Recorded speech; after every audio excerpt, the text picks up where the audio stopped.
saakayto waa subax qurux badan waxa farxad ii ah cagaaran anoo jooga inaan qayb ka ahaado dhagax dhiga rugta booliska hadii ay ku roon yahay cagaaran taasoo loogu talagalay in ay amniga wax ka tarto waxaan filayaa baahi loo qabay bay ku timid xilligii loo baahnaana way timid insha Allah ta'ala in ay u adeegto dadka xagga amniga waayo degmada ay ka tirsan tahay gaalkacyo waxay u jirtaa 30 kilomitir 30 kilomitir marka guud ahaan deegaanka oo dhan ay anfacayso baad moodaysaa xaggaasna bursaalax baa ugu sokaysa xaggan kale jirriban baa saldhig ugu sokaysa waxaad moodaysaa marka meel location ahaan ku habboon in saldhig laga dhiso way booliskuna insha Allah ay ka howlgali doonaan dambiilayaasha iyo dadka shaqaaqooyinka saaxiibka la ahna hadii la ay ku roon yahay wax looga qaban doono waxaan aad uga mahad celinayaa xildhibaanka iyo bulshada reer cagaaran oo baahi ay u qabeen codsigooda uu ku yimid waxaan u mahad celinayaa hay'adda nimanka la yiraahdo European Union Ingiriiska iyo Germany iyo UNBS oo fulinaysa waxaan kale oo mahad celinayaa xildhibaanka iyo wasiirada iyo wasaaradda amniga agaasimaheeda ka soo qaybgalka ay nagala soo qaybgaleen farxad bay noo tahay waxaan rajaynayaa inaad ilaashan doontaan oo aad kumentidi doontaan sidii uu u shaqeyn lahaa insha Allah marka la idin dhiso baahiyo badan oo dabooli doono ballanqaadkii madaxweyne Saciid Cabdullaahi Dini oo halkaan ku maray saaka uu ka jawaabay wasiirkuna si aad aragtaan saakay xalay wuxuu seexday garow oo saaka halka saac nala jooga taa macnaheedu waxa weeye wadadii baa hagaagtay wadadana wax ka qabtay waa xukuumaddan Saciid Cabdullaahi Dini hal dhibba marka jirta fariinta kaliya oo meeshan bulsho badan maadaama ay isugu timaan uga faa'iideysanaya waxay tahay awil odayaal baa waxinoo dooran jiray dadku waa isriixriixi jiray nabadoonnadu dhib bay ku qabeen ismaduna dhib bay ku qabeen waxa la oran jiray hebel buu wataa hebel baa jeebka ugu jira hebel buu riixay waxa taasi timid marka ay keentay in dadkii labadii nin oo kastaba ay nabadoon sameystaan siyaasi kastana uu nabadoon sameeysta ama hadii la ay ku roon yahay oo isim sameysto taasi waxay ku keentay bulshada burbur bay ku keentay si taa looga gudbo waxa la keenay inaynu sida dunida horumartay qof iyo cod ku ceel baxno waxa la rabaa inaynu doorashada qof iyo cod aynu u gurmano guntiga dhiisha isaga dhigno dhamaanteen si dadkan aan u badbaadin lahayn dalkan aan u badbaadin lahayn dadkuna isugu soo noqon lahaa oo firarkii tirada badan dadku waa basal hadii la kala guro subax walba waa si dhamaanaya waxa la rabaa dadka inaynu isu soo celino deegaankana u shaqeyno geedi caanalana aynu guurno sida balan ma tahay geedi caana leh dadku 22ka bisha ugu dambeysay sanadkan 2022 December waxaanu taaganahay deegaanka cagaaran oo ka tirsan degmada Gaalkacyo halkaas oo aan ku fulinayno balantii hore ee wasaaradda amniga iyo dawladda Puntland ba hore iyo ay inaga balan qaaday taasoo ahayd rugtii booliska degsimada cagaaran waxay ka mid tahay meelaha Koreya oo runtii population-ka faraha badan ku nool yihiin in badan runtii Gaalkacyo shabaqal uga soo diradu ay ina wareerisay waxaan rajaynaynaa taas waliba wax ka fidna kale deegaankan ma leeyahay xaafado isku yaaco isdagaala umbuleey sida caadiga ah rubadkeeda hayn waxaan rajaynaynaa taas in laga raysan doono hadii Ilaahay idmo waxaan u mahad celinayaa wasaaradda amniga oo waqti badan runtii gelisay naguna soo noqotay iyo hay'adda UNOPS oo runtii arintan u gundantay mashruuca kana bixisay qolada contractor qaadatay ugu baadna sidoo kale waxaan u rajaynayaa inay wax qurux badan dhisaan oo ay ka qurux badnaadaan dabcan kuwa yaalihii ka horeeyay ama kuwa ka dambeyn doona hadii alla idmo si ay ugu guuleystaan kuwa yaala kale inay qaataan run ahaantii deegaanka cagaaran iyo bulshadiisa waxaan ka rajaynaynaa lahaanshuhu guryaha dawladda idinka iskale idinka inay harayaan inaad waraagtaan waxa idinku leedihiin ilaashataan oo aad dhamaantiin aad noqotaan meel aad maartay aad dawrataan waxaan ka wasaaradda amniga wasiir Cabdullaahi agaasimaha guud ee wasaaradda amniga caadi man saaxiibkay gudoomiyaha gobolka Faysal Shaqaale taliyaha qaybta gobolka Mudug Sarkoomaad maamulka deegaanka cagaaran odayaasha iyo akhyaarta kale halkan joogta saraakiisha ka socota hay'adda UNOPS iyo kamariga mashruuca inoo dhisi doono insha Allah ta'ala contractorka oo inala joogo ogbaad dhammaantood waxaan ku salaamayaa salaanta assalaamu calaykum waraxmatullaahi wabarakaatuh salaan kadib maanta halkan waxaan u taaganahay dhagax dhigga saldhigga cagaaran oo si rasmi ah dhismihiisu inoogu bilowday waa ilaahay mahadiis in badan baa sugaysan baan filayaa baahi weyn baa loo qabay saldhiggan wuxuu ka kooban yahay qaybtii lagu xidhayay ragga oo dhowr qol ah qaybtii haweenka lagu xidhayay ama dumarka xafiisyo deed weyn oo hadhow lagu darsan karo qaybo kale sidoo kale waxaa ku jira mashruuca oo qalabayntiisii wataa oo la qalabayn doona insha Allah ta'ala marka dhismo inoo idlaado saldhiggan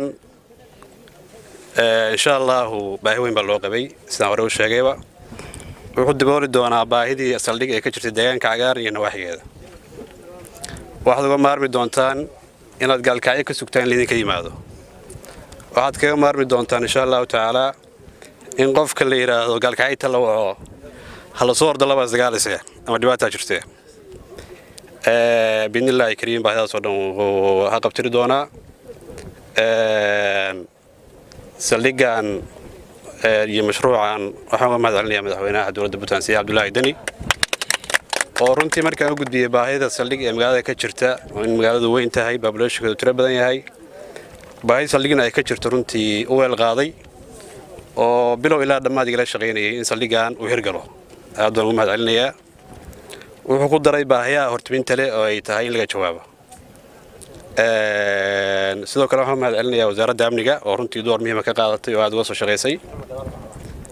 sidoo kale waxaan mahadcelinayaa hay'adda mashruucan fulinaysa UNOPS dhammaantood waxaan leeyahay jazaakallahu khayr mashruuci waa inoo hirgalay insha Allah ta'ala baahidiina wuu xaqabtiri doonaa bulshaduna aad bay ugu baahnay aad bay u soo dhaweynayaan hadda waxa la rabaa mashruuci waa la keenay inaad ka faa'iidaystaan ee hadda ka dambeeya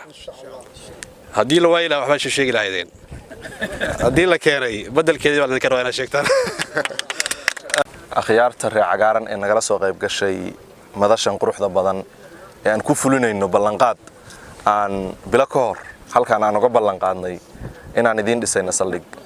farxad weyn bay noo tahay inaan maanta idinla joogno annagoo shaqadii wadna xaqiiqatan waxay ka mid ahayd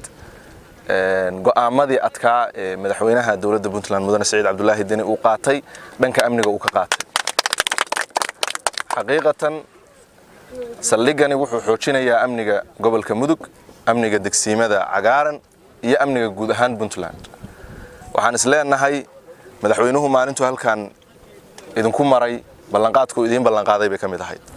maanta ballantiisii baan wadnaa annagoo dowladdii golayaasheedii kala duwan matalayna ballanqaadkii maanta waa kan awal dhagax dhigu af buu ahaan jiray laakiin dhagax dhig shaqadii ay bilaabatay contractorkii uu meeshaan joogo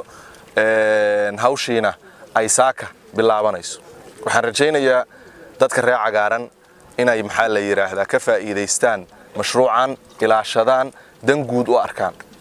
waxaa kaloo la rabaa dadka reer cagaaran oo lagu yaqaan dad horumarka jecel haddana ah magaalo koraysa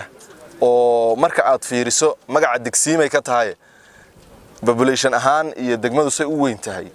degmo u qalanta waxa la idinka rabaa inaa ilaashataan saldhiggan reer cagaaran xildhibaanku waqti dheer buu nagu soo laalaabanay subax iyo galab iyo habeen wuxuu nala taagnaa wasaaradda marna madaxtooyadu uu jarmaadayo wuxuu dhahay wasaaradii hadda war kama hayo ugu dambeyn waana laga keenay saldhigina waa keenay wixii kale oo horumar oo wanaagsan oo amniga lagu dardargelinayo waa ka shaqaynaynaa gobolka Mudug waxaan u malaynayaa dawladdan 4 sano waa nasateen dhibtii iyo culayskii idin saarnaana waa idinka dagay qayb bay ka tahay amni xoojinta 79 sano ka bacdi shalay sanad guuradii booliska Soomaaliya ahayd Soomaa 79 sano ka bacdi cagaaran waxay heshay saldhig waxaan u malaynayaa markaa ma aysan jirin laakiin Puntland bay la kowsatay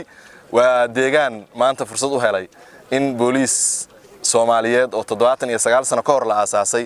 uu maanta xaruntiisii ugu horeysay loo dhidbo oo halkan looga dhiso waa mahadsantihiin. aad iyo aad bay farxad noogu tahay sida mas'uuliyiintii igu horeysay ay ka sheekeeyeen. annagu ka golo wasiir ahaan iyo gudoomiye gobol iyo kulli dhammaan waxaynu ku shaqeynaa siyaasadda dawladda ee hogaamiyo madaxweyne Saciid Cabdullaahi Deni. sida la sheegay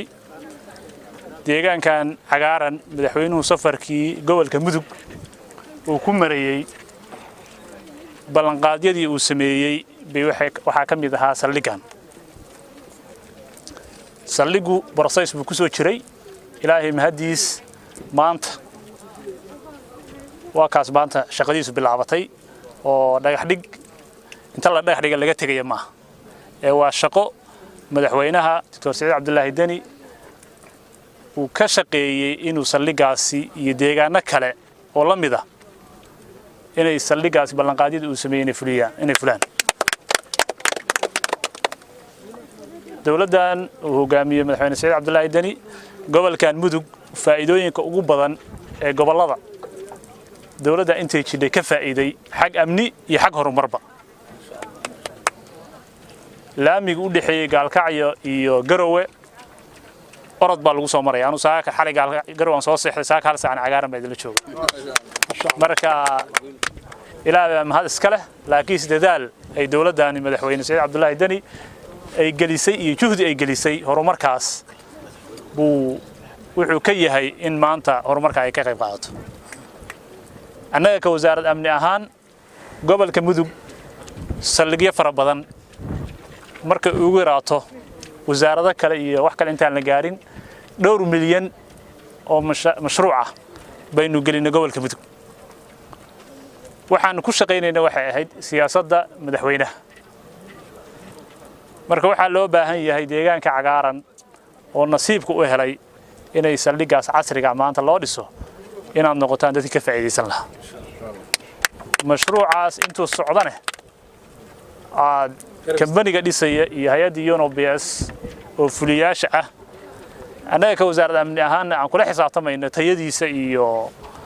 kambaniga mashruuca qaatay sidoo u dhisi lahaa wax tayo leh laakiin adigu laftirkiina waxa la idinka rabaa inaad ka faa'iideystayaal si sharaf leh uga shaqeeya oo cadii caqabad ku timaado caqabadaas la xaliyana noqotaan insha Allah. aad iyo aad baa u mahadsantihiin insha Allah waxaan rajaynaynaa inay markuu saldhigaasi maanta cidi nool maanta dhismihiisa bilowday markii xarag laga jaray inay cidi nool inay wada joogi doono markaasna ciidamada inuu ka qayb qaadan doono amniga iyo horumarka deegaanka cagaaran.